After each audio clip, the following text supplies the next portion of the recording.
You're listening to the Autism Weekly podcast. Each week, we share community voices and bring light to stories that increase awareness, acceptance, equity, access, and inclusion. If you haven't already, subscribe to join the Autism Weekly family. I'm your host, Jeff Skibitsky. This week, we're joined by Dr. Tana Carson, Assistant Professor of Occupational Therapy at Florida International University, and Dr. Tanya Santiago Perez, Associate Teaching Professor in Recreational Therapy, also at FIU. Together, they're doing something that has never been done at this scale, building an evidence-based swim instruction program specifically designed for children with autism and training the next generation of therapists to deliver it. Dr. Carson and Dr. Perez, welcome to the podcast. Thank you so much. Thanks for having us. Thank you. Well, it's absolutely my pleasure. And quite frankly, it couldn't be timed to a better time of the year to be discussing this. I personally have fear of this as I was raising my children, and my children are neurotypical. I think that some of these things cross over boundaries, and it affects so many different people in so many different ways. But we're going to be focusing on the autistic population today, which might have even more insecurities around this specific issue. But before we go down that route, I'd love to be able to get a little bit of a background, a little bit of a history of how this became such an important subject for both of you, and why you're dedicating your time, your knowledge, and your experience towards it. So maybe, Tanya, you can give us a little bit of a background of how and why you came to find this particular subject something that you were going to resonate on. So for me, it was, I grew up racing and training in triathlons. So swimming was always part of my life, and I grew up in Mexico. And I know, for example, my mom doesn't know how to swim, but I, in a way, had the privilege to learn how to swim. So when I came to the United States to study college and then go and do my PhD, it was a no-brainer for me to do something related to aquatics. So I did my dissertation on the benefits of scuba diving for people with disabilities. And then, but swimming was always part of my life. And Tana reached out to me, I want to say in 2021, because she was doing a search on other professors at FIU that had a background in swimming and scuba. And then she found my name and we connected. She emailed me and she was like, I've been looking for somebody to work with me on swimming. Is this something you're interested in? And I was like, this is my life. Let's do this. So in my background, so I work with Parks and Rec as a recreational therapist for Miami-Dade County Parks and Rec, and I was providing their Special Olympics, Paralympic programming, and recreation programming for the community of South Florida with disabilities. And part of it was providing swim instruction lessons. So when we started seeing this back in 2022, when we started seeing the statistics about children with autism being up to like 160 times more likely to drown, we both were like, this is a public health concern. Like we have so many in our professions in occupational therapy and recreational therapy, we have so many professionals working with children and adults with autism, but there was a gap in swimming instruction, right? Like we couldn't find like who's doing these swimming instruction for them. So that's when we decided to start projects. So we started with a project in the Florida Keys. So we partnered originally with I Can Swim, which is a national organization that does camps for dancing, swimming, and biking. And then we delivered a swim camp with them. And from there, we looked at each other and we were like, this is totally something that we should do. And that's when I guess the aha moment of like, we need to develop a curriculum for rehab professionals to be able to provide swim instruction. So from there, we have engaged in different projects, including the research pilot where we are training rehab professionals. So it's an interdisciplinary study where we're training recreational therapists, occupational therapists, and physical therapists to learn how to do swim instruction for children with autism. Well, that seems like quite the journey to be getting to the end product, which hopefully will be the training, the dissemination of the information. But Tana, you went through you undoubtedly, it sounds like, started this collaborative effort. You started reaching out to colleagues. I would imagine that it goes beyond just the swimming piece. Does it go into also the safety components to this? Because 160 times more likely to drown isn't just the skill of swimming, I would imagine. It's also the understanding of how to navigate the impulse control, how to be able to set boundaries, how to be able to process safety, and for families to be able to help create that environment. But what led you to kind of say, hey, you know what, this is something I have to tackle. It's a life skill that needs to be addressed. Yeah, Tanya said that so well. So she told our story of getting together and our aha moment together. I'll never forget looking at each other on the pool deck and saying, this is within our scope of practice. We need to be doing this. We need to train students how to do this. This needs to be a program. But I think what really kind of like planted the seed for me, I grew up in the Florida Keys at a dive shop. And so when I started thinking about adaptive swim and adaptive scuba, I actually did a national search for adapted scuba experts at universities and doing research. And Tanya was the one I found. And it was just meant to be that she was one building over from me and we didn't know about each other. So that was just a beautiful thing. But the aha moment for me that really planted the seed for all of this, I'll never forget, was a patient that I was working with at Shands. So my background in occupational therapies and pediatrics, and I worked at UF Health Rehab Center for Kids in Gainesville, Florida. And I joined a nonprofit that hosts, it's so funny the parallels with triathlons, Tanya, but it hosts annual triathlon events that are inclusive. And so Mhm. all of the staff from the clinic would bring together all of the adaptive equipment and would prepare kids for swimming, biking, and running independently or with assistance as needed for this triathlon to raise funds for other adaptive sports. And I just thought this was such a beautiful event. I wanted to participate. And so each year it was kind of our mission as therapists to get more and more kids involved. And I vividly remember this conversation with a mother in the hallway asking her, hey, would you and your daughter be interested in enrolling her in the triathlon this year? And she said no, because of the swimming piece. And Mm. her daughter had autism, and she said, I am terrified to even put her in swimming lessons because I know the risk, I know the stats, I know she loves the water, and I'm scared to even put her in swim lessons. And Yeah.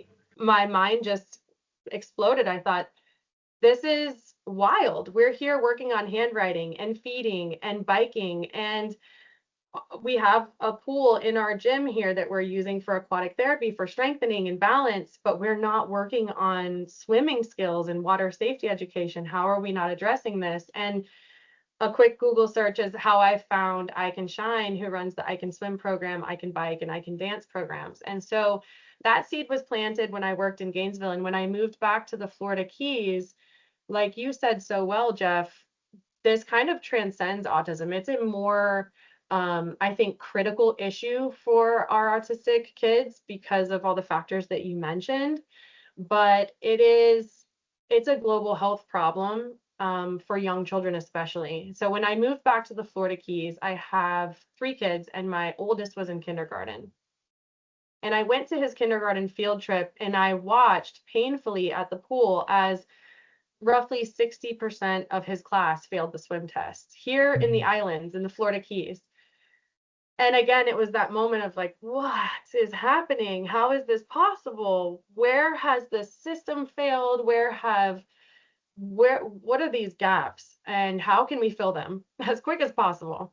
And so a lot of the work that we've done has been focused on inclusion for like the community-based programming that Tanya and I have worked in, but then really focusing our research and our work at FIU on solving this problem for kids with autism specifically.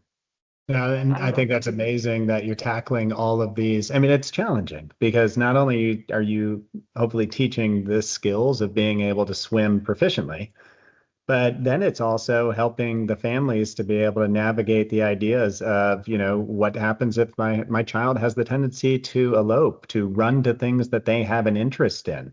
What if my child's safety awareness and community awareness is lacking and they start to make decisions that put them in harm's way? Is that maybe they know how to swim, but now they're running to a river, now they're running into the ocean, now they're going to a lake, or they're going to the neighbor's house and the neighbor's not there. Like, there's so many big issues that come up, and hopefully we can tackle some of these questions. But when we're talking about autism specifically, what are some of those nuances that make children who identify autistic more susceptible to the dangers of water? And maybe Tanya, you can start us down the track of kind of talking through, as a recreational therapist, is what are some of these things that are out there that are more dangerous because of some of the typical skill sets that a child with autism might be still developing or lacking, that would cause problems? So first of all, I think water is just such an amazing environment that people in general are attracted to. And then with autism, with their sensory needs, sometimes that visual of the water moving, the feeling of the shiny water, I think for them that be very attractive. So one of the things is like maybe the water is providing sensory, it's fulfilling a sensory need that they have, and then that's what they get attracted to it. That when you combine that to the typical behavior of eloping and wandering, then that could be fatal, right? Because then it's like, well, we don't know where this kid is. They could be in the water and maybe they wander around and elope, and that's actually the Autism Society is now saying like the first place that you have to check when a pool with autism is missing is water, because we know that that's one of the environments that they tend to elope to. So I think those three things, elopement, wandering, and attraction to the water, are a combination for them that maybe other kids don't have, right? Mm-hmm. And another thing would be the communication piece, right? So are they able to communicate if they're wandering or eloping with others and get them back to safety? And then the other thing is the awareness of safety. So like their comprehension about, is jumping over this fence safe for me? It's jumping with clothes safe for me? If I see water, like, can I go in and just try by all means to go and get in the water? So I think it's also the awareness of what are the safety concerns with the water, and that understanding, not just for like pool environments, but for example, in Florida, we have a lot of canals, we have the bay, we have the ocean, the beach. So it's just so many places where you can find water that the safety education also may be a concern. Yeah, and the more that you all have both reiterated is Autism Speaks has highlighted this as a concern. Families have come to you, Tana, to say, hey, you know what, I don't even want to teach my child swimming because I'm nervous about just the exposure to pools, water, and just the interest that might bring about. But then I think about, we have all these professionals out there. And whether it is behavioral therapists, occupational therapists, recreational therapists, schools, I mean, you have all these professionals out there. Why is it, in your thought process, why is it that nobody has tackled this issue to create a large scale awareness training program, curriculum, to be able to kind of say, you know what, we should be the profession to take responsibility? Tana, do you have any kind of, as you started walking that path, did you notice a trend on this? Yeah, we've raised a lot of the same questions. We actually, when we first got started in this, we kind of put the cart before the horse and we started creating courses at FIU. And then we realized maybe we need to take a step back and actually survey aquatic professionals and rehab professionals and ask them, what do they think their role is here? How much training do they have? How much training do they need? What areas of training do they need more information in? And so we went to conferences and started collecting samples of data on those questions. And what it seems like to us, we're still in the process of analyzing that project of data and publishing those papers. But what we get the sense of in conversations with people as well is that aquatic professionals really would like more information on how to work effectively with autistic swimmers. And therapists are not fully yet aware of the fact that they can have a role in this. Mm-hmm. And once they do come around to that realization, then they want training in the swim instruction piece, right? So we learn about how to facilitate on land, how to facilitate motor development and movement. How does that work in water? And just translating those skills. Mm-hmm. And so there is an area of therapy, a specialization in aquatic therapy, and there's a certification course for that. And that really goes beyond the scope of water safety and swimming instruction, although those are kind of like within that umbrella. To use the water as a therapeutic modality for strengthening and for balance and so many other things. So this is kind of like carving out a different space focused really on water competency and water safety in a very intentional way that I Mm-hmm. think might be a little bit within some other things that already exist, but really in a focused manner. Mm-hmm. So for all of our therapy professions, as you know, we have standards for credentialing. And I think that as awareness increases about this issue and advocacy continues to evolve for this issue, I'm hopeful that it will be infused into those requirements and standards on some level. So I think there's not like a one size fits all, or Tanya brings it up all the time that not everybody who goes into occupational therapy is going to want to go into aquatics, but I Mm-hmm. think everybody who goes into occupational therapy should know that this is a concern that we need to at least screen for and be able to refer out for. No, Just and as an example within OT, but I think that applies to all the professions. I think that makes a lot of sense. Is oftentimes is that we get stuck working in our own silos, and it takes the interdisciplinary approach and the the fear of the scope creep versus saying, okay, well, let's collaborate so that we're actually doing a scope blend.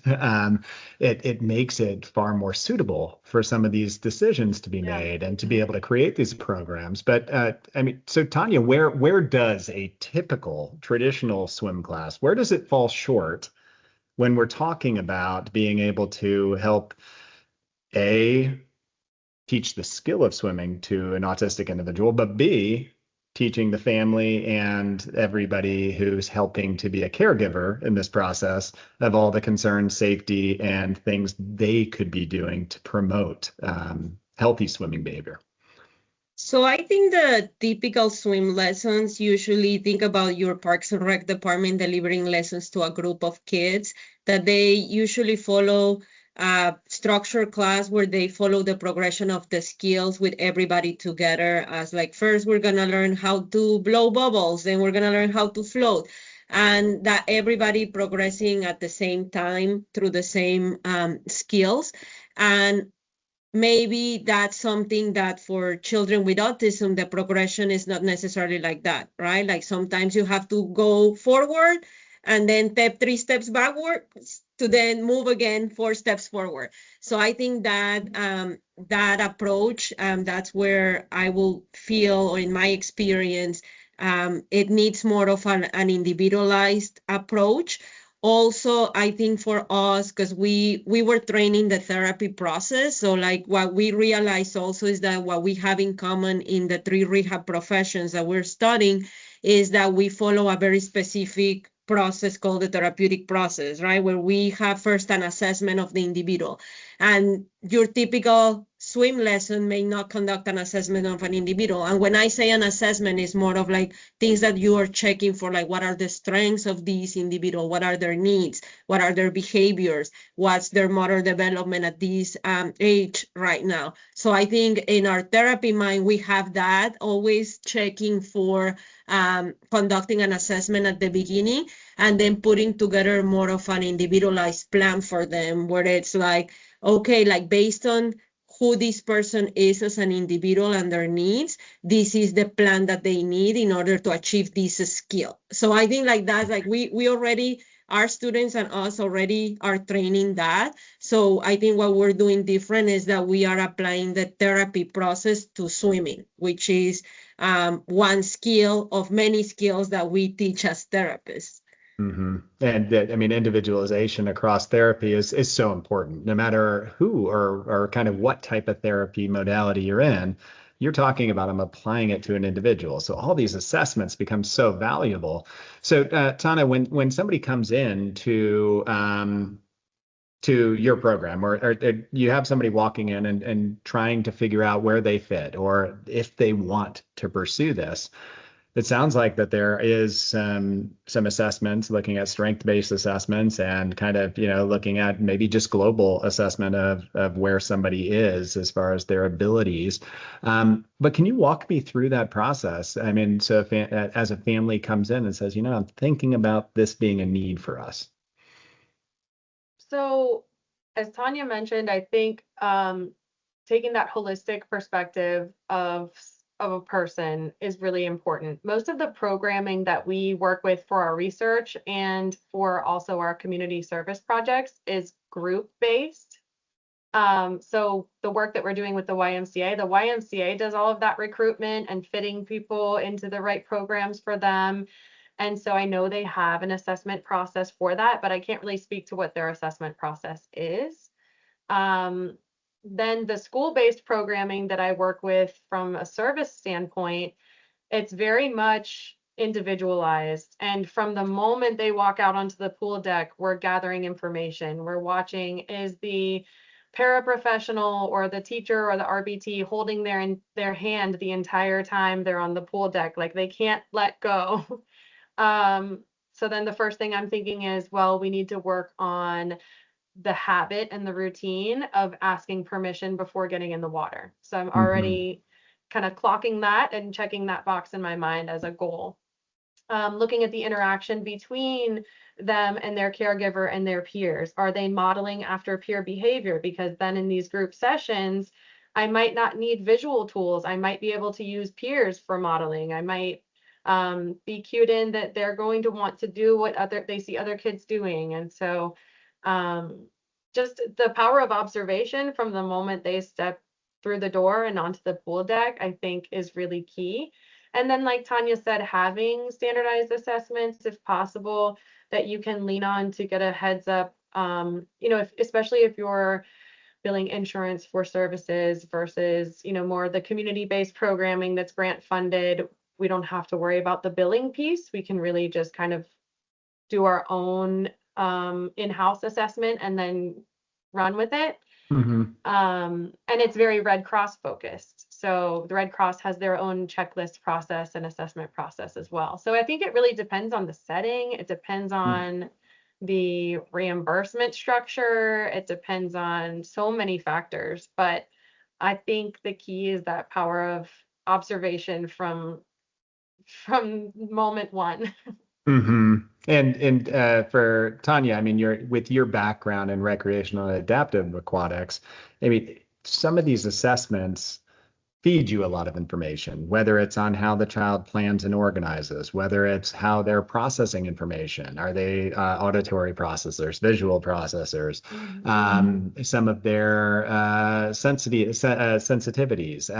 So how does your background changed the way that you're approaching as you're bringing a child into that environment, exposing them to water and starting to teach these skills? So I think again it's applying the therapy process to swimming, but I think specifically if we are talking about rec therapy, in rec therapy we use a lot of the phone approach to providing services. So we do a lot of games and fun activities with them, but at the same time incorporating that therapy structure where, for example, we will use therapy components that are what Tana was saying, modeling, even peer modeling. We will do a lot of demonstrations and repetition. I always say like repeat it, even if they're not following, because one day you have done 1,000 times bubbles, and one day the kid will say bubbles and go under after 1,000 times that you have done it in front of them. And then also using visuals and having that structure in the lesson. So I think a lot of it runs with the ingredients of a therapy session and the embedded elements of having fun. And we focus a lot on the skill development, but at the same time on the safety piece, right? So we usually also, while you're doing the lesson, remind the kids about, for example, always reach for the wall. Like if you're struggling, jump in and out until you make it. So those elements, I think, we incorporate and are important for them to learn the skills. Is that partially a teach the teacher model as well? I mean, are the families involved in the education so that they can continue to be able to understand those safety skills or the value of repetition? I mean, are you working with the families at the same time to help them understand that? So at this point in the study, we're mainly focusing on the outcomes for our students in learning how to teach swimming. We do have surveys for the parents that they complete on their satisfaction for the sessions, but we're looking into another group of master students in occupational therapy are starting to do projects on the education for the family, right? Because it's also sort of like this is not just the child, it's the child and their environment. And within their environment, it's that microsystem of the family and the macrosystem of the community. So I think at the end, it becomes, that's why we keep saying like this becomes like a global thing, because you have to educate the parents and also the communities. And it sounds like the research that you all are doing is setting the foundation, and you're working with a partner. It's Swim Buddies, from what I understand, but you're doing a pilot study. You're doing some research right now. What is it that you're measuring from this study, Tana, and what is it that you're hoping to be able to take this information and this research and this data to be able to apply to? So what we've done at FIU is we've created a curriculum that's kind of a two-part, really a three-part sequence. We've done training in Red Cross water safety instruction, and so we provide the students with the basic swim instructor certification course, which provides them kind of the foundational level skills, working swimmers up to water competency as defined by the Red Cross, which is being able to jump into water above your head level, so deep water, recover to the surface, tread water for a minute, which is a long time, circle around, and I think that mocks up if you accidentally fell in the water, you'd be able to come to the surface, tread and spin around to find a safe place to exit, and then swim 25 yards to the exit. And so that's kind of the end goal of the basic swim instructor certification sequence, is being water competent, right? And so we provide students with that training first, because they've already gone through several courses in whatever therapy program they're in. They're starting to develop that therapeutic lens. So we give them the basic swim instructor certification, and then we've created an FIU micro-credential, Fundamentals of Adapted Swim Instruction, which provides 5 online PlayPosit lecture modules with Quizlets embedded. And a few assignments. So one of the assignments is to do an assessment, plan an intervention, and also to take an exam, so a final exam at the end, and a SOAP note. So kind of really looking at, okay, we have these aquatic skills, how do we translate them into practice? And then we also have included within that micro-credential the experiential learning with YMCA swim buddies, where they actually get to get in the water and have that hands-on experience providing swim lessons to up to 3 kids. And so they do that for 6 weeks. And Okay. then the third layer of the curriculum is the Echo Autism for water safety.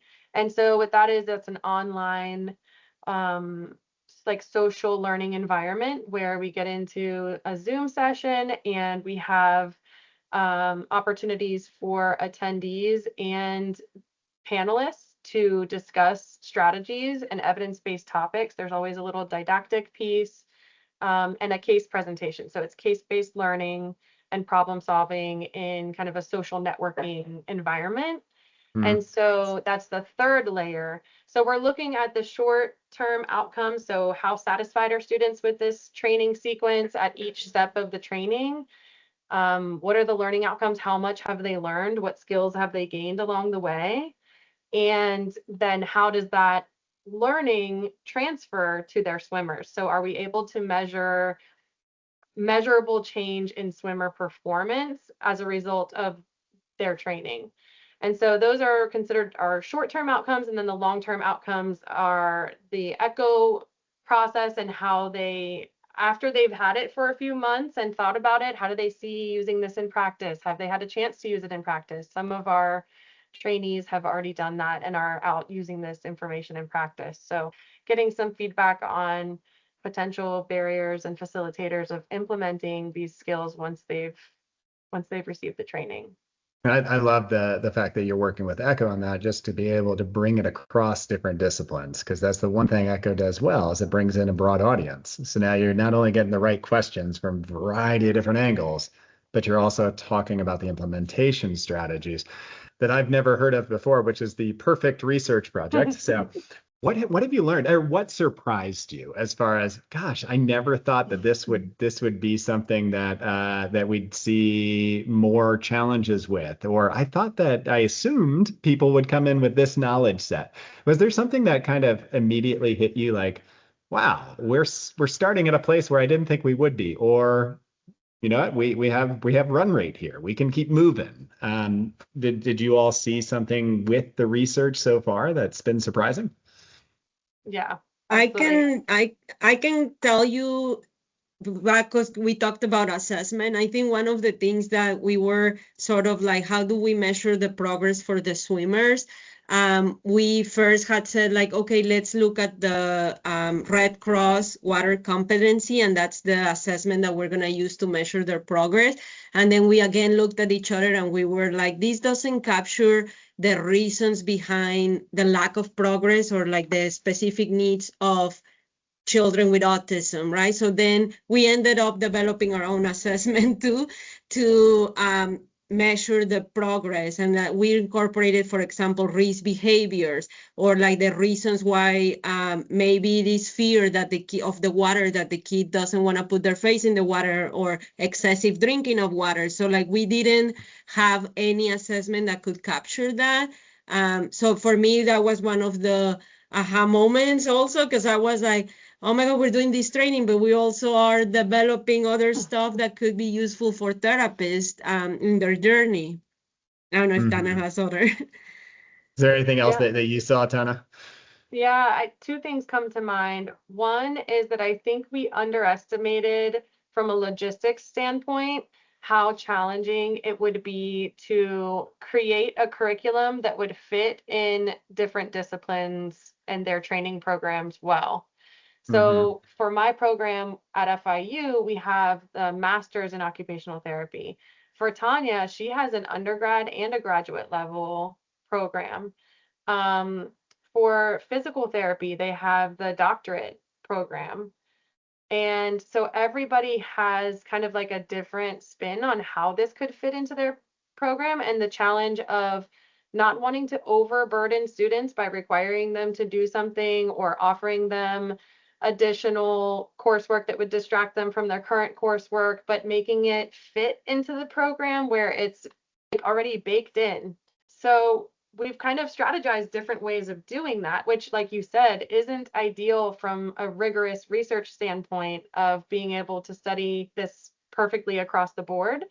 But it's perfectly imperfect in that we're finding ways to make it fit into each program. The second thing that I think occurred to me as I didn't expect that, is that I'm learning more. I've co-treated with ABA, I've co-treated with rec therapy, I've co-treated with speech and with physical therapy. And I've always appreciated the complementary, like you said so well earlier, that we can find a way to like really meet the needs of somebody when we work together. But seeing that from a curricular development standpoint of how do we create a curriculum. As an occupational therapist, I know what I needed to learn, right? And what was complementary to my strengths and my gaps in knowledge. But I'm still learning, and I think we are still learning what the gaps are and what each profession needs to learn so that we can really create, at the end of this, hopefully, a 2.0 version of this curriculum that fills everyone's gaps and gets everyone on the same page and is that magical unicorn of a curriculum that would fit for everybody for that scalability factor. So I think that's the challenge that we have not only now, but looking ahead.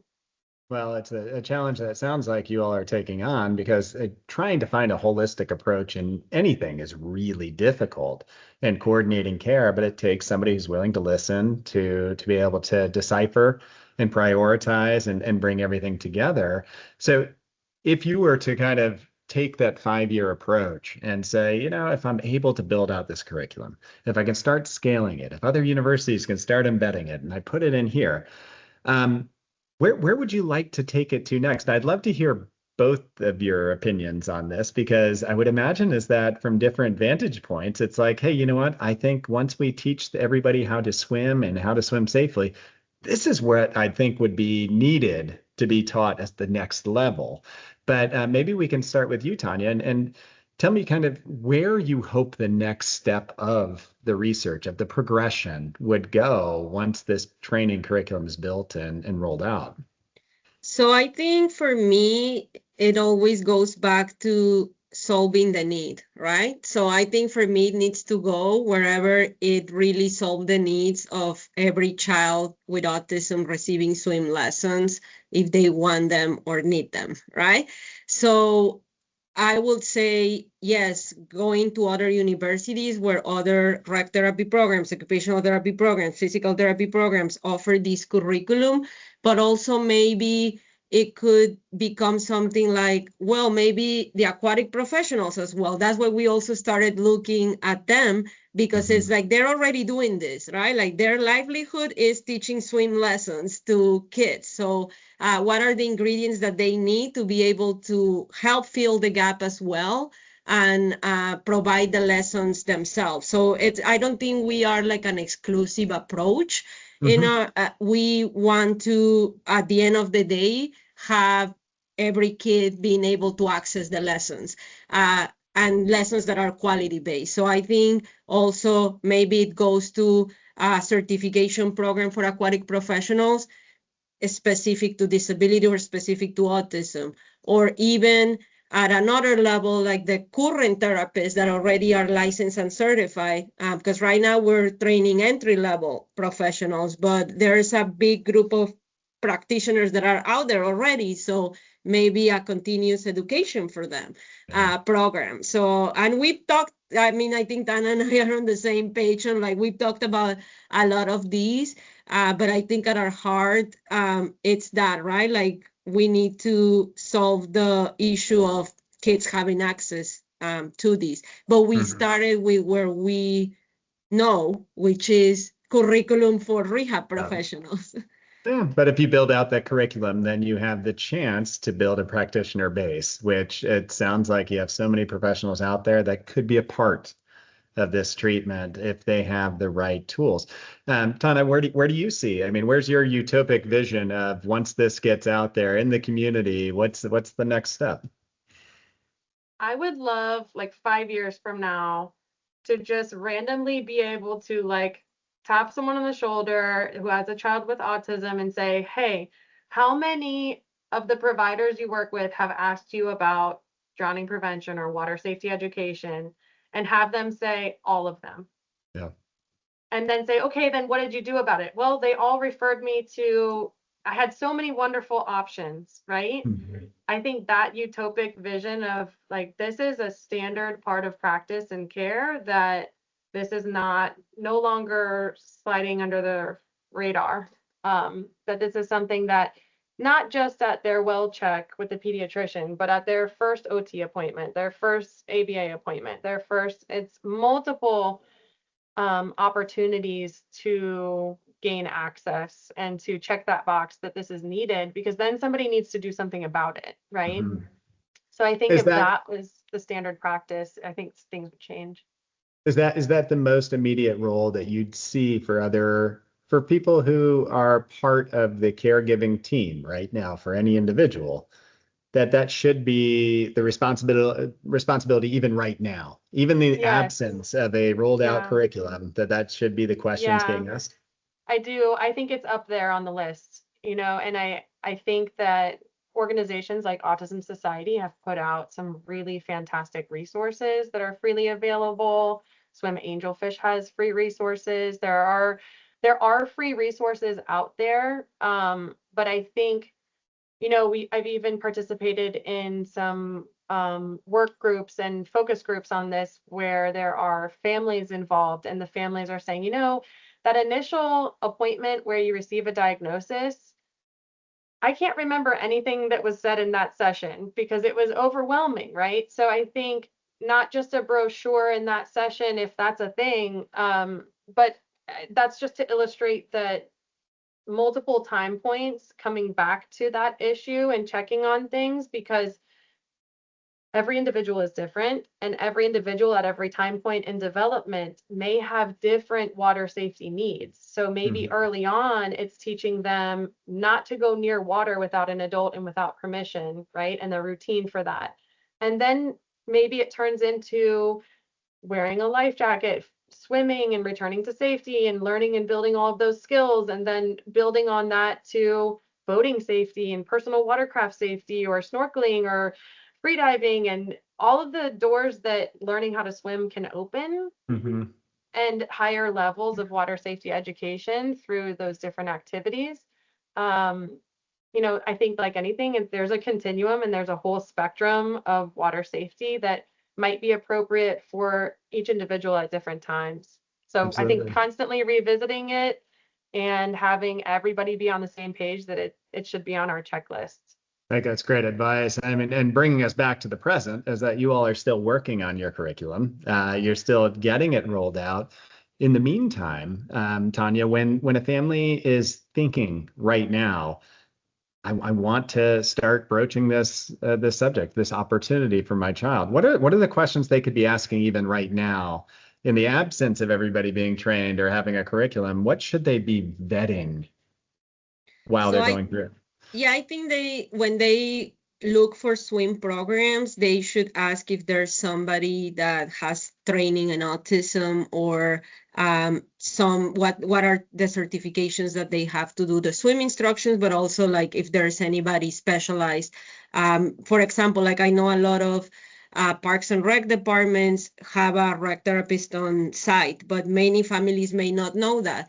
So asking if like, do you have a CTRS and your department that I can be referred to do an assessment for if I'm a good fit for an inclusive swim program, or if, is my child in need of an exclusive program? Because again, a diagnosis doesn't tell you you're exclusively placed in this program or inclusively placed in this program. It's based on the specific child. So I think I always go back to, like, if there's a provider that can give you that assessment, or even resources, right? It doesn't have to be an assessment, but maybe somebody who's more familiar with the services that are provided to families of kids with autism. And then within them, they can provide resources on, like, what are the swim programs within your community that can be provided. So usually now, I mentioned also the YMCA is the program that we work with. And sometimes also people may not know that the YMCA has adapted programs, also adapted recreation programs at their facilities. So the parents asking those questions, and I even will go farther to say the school-based services, because Dan and I have lately been talking about school-based services, and we're like, what about school-based provision of swim lessons, right? Because it's like you at schools, you have a lot of therapists working already there, that maybe their role could also be to educate the parents on what are the needs of the child and related to water safety, and even provide those services if needed. Yeah, and I feel like I've learned a lot, just about what you all are working to be able to build and where we're going to be going in the field, but then also as kind of the current state and how to be able to navigate. And I think there probably are a lot of children out there that we've created a bubble around and haven't been able to give them the opportunity at something that could create more enjoyment, empowerment in their lives, and more opportunity. What's the one thing, Tana, that you would say you'd love for our listeners to walk away with from this podcast, whether it's curiosity, more questions, a path forward? What's the one thing that you're hoping people walk away with? That's a great question. Tanya and I were talking about this a little bit before the podcast today, and immediately the word that came to both of us was advocacy. So you don't have to be an expert in these things. You just have to be interested and supportive and curious and willing to collaborate. And I think all of those kind of fall under advocacy as well. Being willing to ask the questions and advocate for your child, being willing as a provider, even if you're not comfortable with this, maybe thinking about, okay, who do I reach out to and collaborate with? And piggybacking on your last question, it could be that the provider they're already working with maybe joins the swim sessions with the swim instructor. If maybe this is the first swimmer a swim instructor has worked with that has autism, and they work collaboratively, that can be a beautiful thing and work really nicely. So I think being open to asking the questions and coming up with solutions, and then just taking it from there and finding out what works best for that individual. It might not always be that they need adaptive approaches. Maybe they just need an extra set of hands to participate in a group lesson. Maybe it's as simple as that, right? So I think taking that time to advocate for their individual needs and then finding the right resources for them.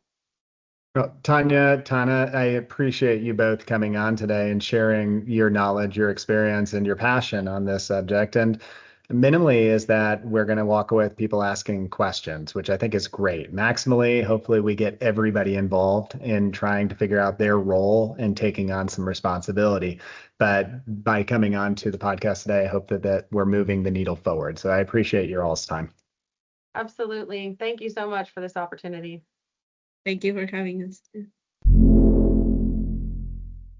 Thank you for listening to Autism Weekly.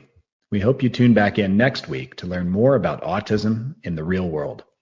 Autism Weekly is now found on all the major listening apps, including Apple Podcasts, Stitcher, Spotify, Amazon Music, and more. Subscribe to be notified when we post a new podcast.